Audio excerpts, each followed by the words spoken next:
Hello and welcome to this tutorial for Microsoft Excel beginners. So here we have Excel open with a blank worksheet ready for some data entry, and I'm going to create a new spreadsheet for a small business called Fred's Video Classics, the video rental store.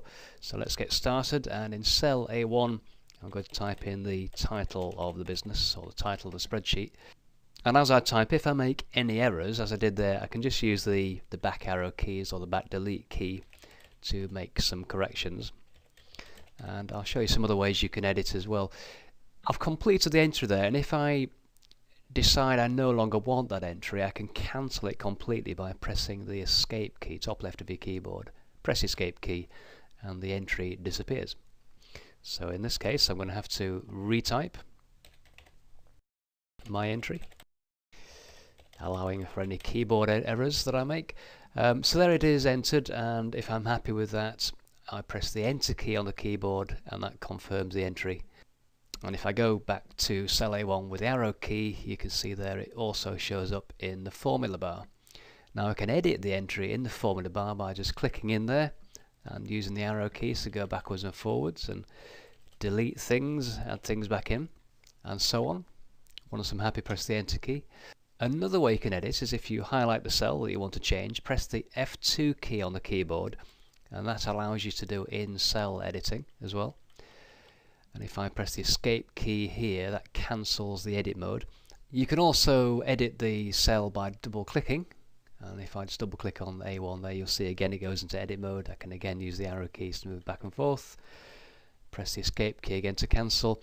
And if you want to remove an entry that's already been entered, you simply select it and press delete on the keyboard. Now in this case I didn't want to delete it, so I now can click my undo button there and return the entry, and I can just click into cell A2 and we can carry on creating the worksheet. So I'm going to enter some more titles here, so I'm going to put the word title in, and that's movie title, as you will see. I'm going to type in rental price into the next cell. Just use a tab key to move across there. Rentals in the next cell, and again tab across, and finally income will be my final entry. Press the enter key, and because I use the tab key to move across, I'm jumped back to the beginning of the next row, ready to enter some movie titles. So my first movie is going to be 2001: A Space Odyssey. Press the enter key, move down. Ben-Hur, and feel free, by the way, if you're working along on your own spreadsheet, to enter your own personal favourite titles. So enter Godfather, press the enter key, and right, okay, I want to show you something here. I've typed the letter C because I want to enter Casablanca, but Excel has recognised that I already have a previous entry that begins with C, and it's offering me the option of having Citizen Kane again, which obviously I don't want in this case. If you were entering a list of information and you got this option to repeat something from a previous entry, to accept that you simply press the enter key and Excel enters the information. Okay, I didn't want that to happen, so I'm going to go back and simply retype the letter C. Again, Excel offers me the option of Citizen Kane. As soon as I type the letter A, the option goes away because it recognises there's nothing previously that began with CA, and I can now continue and enter Casablanca. And I'll just put a few more in to populate the list a bit more, and I think for now that will do. Okay, so I have a few titles there. It's not a very big video shop, as you can see, but the point of that was just to illustrate the entry of text. Now, one of the immediate problems is, of course, the column widths aren't correct. You'll notice, for example, that in cell B2, the rental price, although it shows complete in the formula bar, in the actual cell it's being cut off by the entry in column C. That's not a problem, we'll come back to that later on. And you'll obviously be able to see in column A quite a few of the titles encroach into column B, and so if I enter anything into these cells, it's going to cut off the title.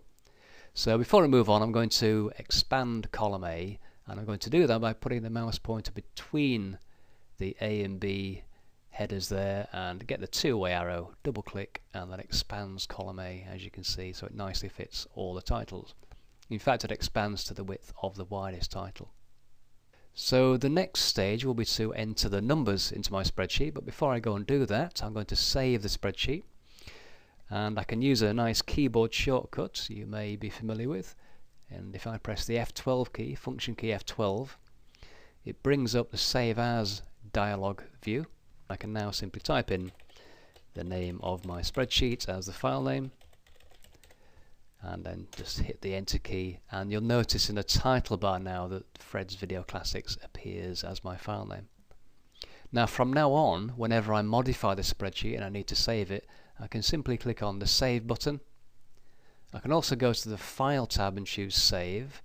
If I want to save an alternative version, I can choose Save As and give it a new file name but keep the previous one.